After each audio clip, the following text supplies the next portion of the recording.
खबर है कि डोनाल्ड ट्रंप और बेंजामिन नेतन्याहू के बीच फोन पर हुई बातचीत में काफी बहस हुई है। नेतन्याहू ने ईरान पर हमला करने की डिमांड की है, जबकि ट्रंप ने साफ साफ कह दिया है कि अब युद्ध नहीं, बातचीत से मसला सुलझेगा।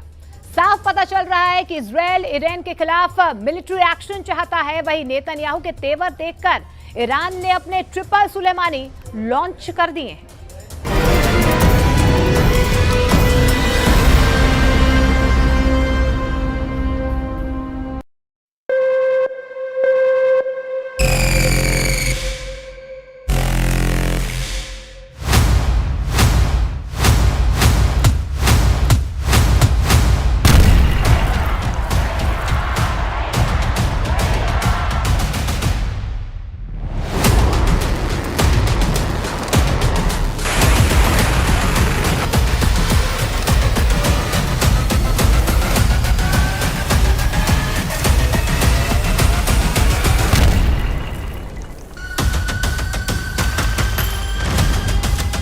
क्या 24 घंटे के अंदर ईरान और इजराइल के बीच जंगी तूफान आने वाला है? 24 घंटे के अंदर ईरान और इजराइल के बीच एक टक्कर नहीं, क्या बड़ी तबाही वाला युद्ध शुरू होने वाला है? इजराइल से आ रही अटैक की धमकियों के बीच ईरान से आई है तीसरी बहुत बड़ी वार्निंग। इस चेतावनी में सीधे इजराइल को टारगेट करने का प्लान नजर आ रहा है। ईरान में army commander major general Sayyid Abdul Rahim Mousavi ने कहा है कि इजराइल की हैसियत नहीं कि वो ईरान पर हमला कर पाए। अगर इजराइल एक और ऑपरेशन ट्रू प्रॉमिस चाहता है तो ईरान पूरी तरह तैयार है। इस बार ईरान इजराइल का फुल एंड फाइनल करने की बात कर रहा है।